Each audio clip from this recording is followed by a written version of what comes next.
Hello friends, welcome to FDR India. Today we have with us Dr. Jayaprakash Narayan to discuss a very important issue, universal basic income. Time and again we've heard of it. Let us now put things into perspective. So universal basic income keeps coming in discussions, academic discussions, discussions during the elections. How should we understand what is universal basic income? Ankit, in every society there is this egalitarian impulse. We all want to make sure that nobody is held back. Everybody has at least some basic dignity and survival is taken care of. This is a normal human desire. And that is in fact the gift of 20th century. Before 20th century, mankind did not bother about that. But after the experience of the First and Second World Wars, governments have developed a moral perspective. We have to take care of the poor, the distressed, the underprivileged, etc. It's a very worthy goal.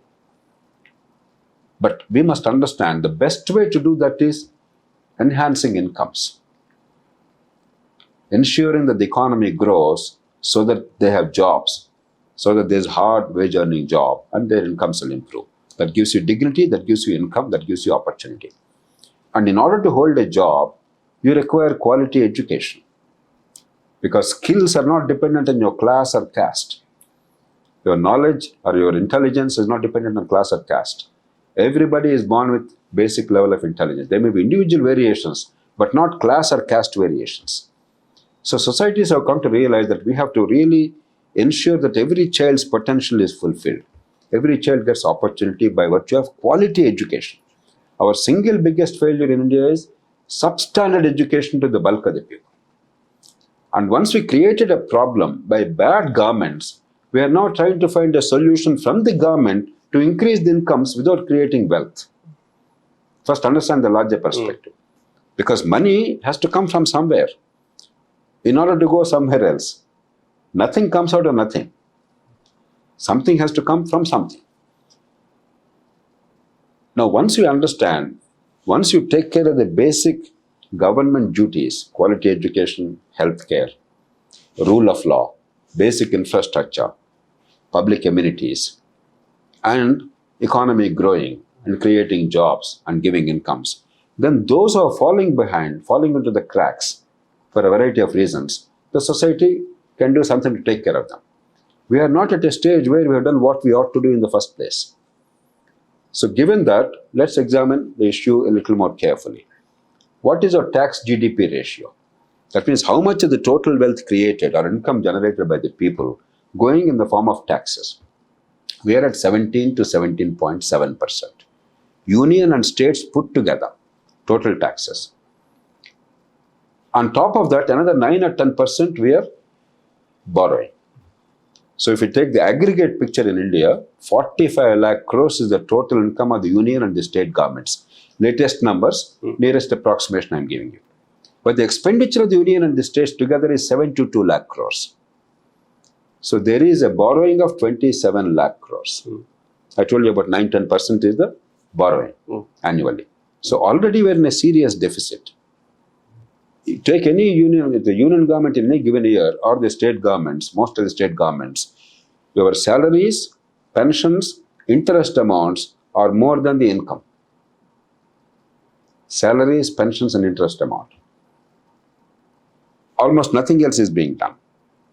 Union government ditto, salaries, pensions, interest and transfer to states much more than the income. Much more than the income. So we are already in serious difficulty. The government is not able to do its basic duties. Infrastructure, who else will do but the government? The private contractor may build a national highway, but who will fund it?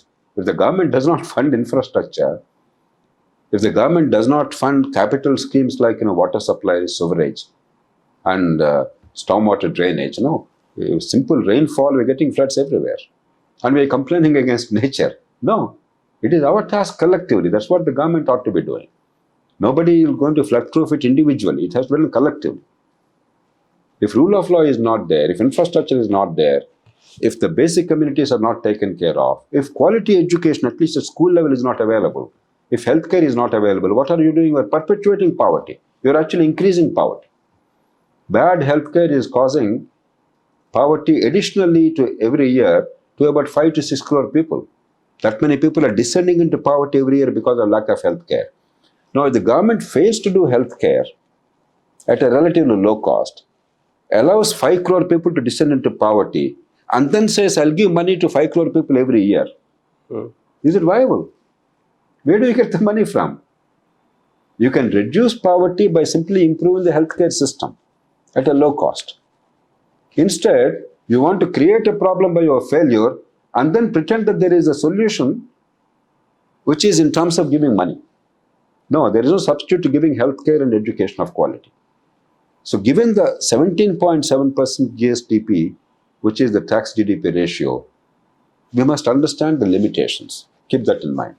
Second, there is no way you can increase the tax GDP ratio suddenly. If you take India's per capita income, it is roughly corresponding to tax GDP of similarly placed countries. Countries which are rich. What is the meaning of a rich person?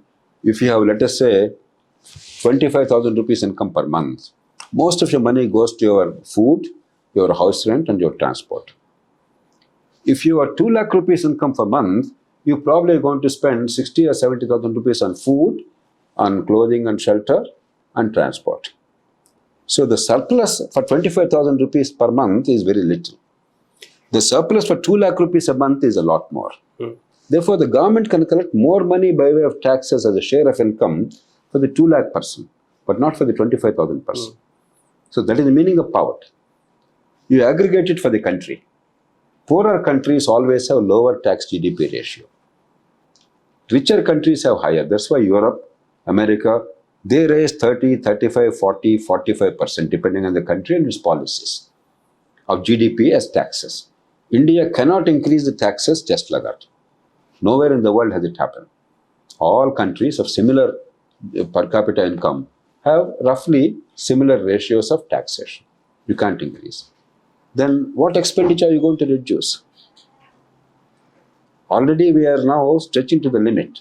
We are not able to invest in infrastructure. We are not able to invest in good education and healthcare. Even when money is spent on education, the educational quality is very poor. So if you want to take away money for some kind of a social welfare, much more than what we are doing today, where is the money going to come from? Third, you may say, I will redistribute the money. Already what is being spent, I will restructure the subsidies. It is easier said than done. For instance, Government of India is spending probably about 8 to 9 lakh crores only on food, fertilizer, and a few other subsidies. Now, food subsidy means most of it is going for FCI, minimum support price, the holding cost, and then at the subsidized price you are giving to the poor, 2 rupees or 1 rupee or 3 rupees per kg. And sometimes states are adding something more. Karnataka has come up with another 5 kgs free rice. Now, this politically is a very difficult thing to reduce beyond a point. Because the same political parties will raise slogans saying that you have taken away food subsidy or you have taken away food procurement. Take fertilizer. Your urea costs in the market about 2,700 rupees to 3,000 rupees a bag. That is the actual market price. Anywhere in the world you check the prices. In India, the government is selling it about 300 rupees a bag. You try and make it 1,000 rupees a bag, let alone 3,000 rupees a bag, there will be massive national agitation. Politically, the country is not ready. Let us face it. Take the states. We are also a federal system. While Government of India is spending X amount of subsidies, states are spending more if you take the aggregate. If you take Andhra Pradesh and Telangana alone, the two states together are probably spending more than 1 lakh crores a year by way of individual welfare measures, these subsidies which are directly going to individuals. Now, how are you going to create a national system when the states are of varying kinds? The per capita income of Bihar is only 50,000 plus. The per capita income of the richest states is 2 lakh rupees plus 2 lakh 75, 3 lakh rupees. Average in India is about 1 lakh 70, 1 lakh 80,000 rupees per annum. So there's so much of variation. So who is going to fund that? How is it going to happen? So there are so many complexities. And can you simply borrow more money? And that means there is no FRBM, there is no fiscal prudence, and the debt burden will mount, interest burden will mount over a period of time, and India will collapse fiscally. It will be disaster. So what I would suggest is we must look at welfare seriously, but without desubsidizing the existing subsidies, removing the existing form of subsidies and putting them all into one pool and creating a national mechanism, union and states coming together and creating one viable mechanism, it will not happen. And I don't see that being possible. So what is the better alternative? The world, all over the world, they have what is called social security. Right. What is social security? Go to United States, they have what is called payroll taxes. Other countries, by different names, they have the same thing. Basically, in the US, 6.2% of the total income of an individual, he is or she is duty bound by law to put away in a pension fund. Equal amount the employer puts in, very much like your GPF, Provident Fund. Except the GPF you draw at one go, but remove GPF, instead you put the social security.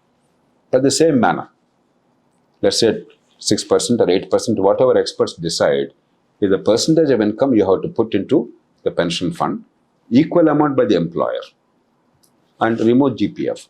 Now this money will be invested. It will grow. As and when you retire, after retirement, you have enough money to take care of yourself. And that is viable. And there can be some caps. For instance, a billionaire is there. Obviously, you can't ask them to pay 6% of taxes on a billion because it doesn't require that kind of money. So in America, what happens is there is a cap of $140,000 per annum income. They assume even Bill Gates, his income only $1.4 lakh. And of that 6.2%, he has to put. Even Bill Gates does that. If he's self-employed, as Bill Gates is, he actually puts 12.4%. So these are all details. But basically, you have a fund which is accounted for today. You're not borrowing. It is not taken away from tax money. Therefore, it is not taken away from the other duties of government, the functions of government. It's not at the cost of the future. You're not borrowing, therefore, you're not burdening that generation. But you're taking care of the poor. And everybody, in fact, not only poor, every worker. Then the small number who are not workers, who don't have the pension fund, what do we do? Already we have welfare programs. We can consolidate to the extent possible and give them a sustenance welfare. Per month, let us say, per head, 1,000 or 1,500 rupees. For the small number of people who don't have any kind of employment and social welfare over a period of time, I think we can then think in terms of providing welfare for them with certain caveats. That is a workable program. Otherwise, if you import the American or European discussions in the Indian context, when the Indian government is hopelessly inefficient and underperforming, the basic duties of government are not performed, and therefore people are underserved.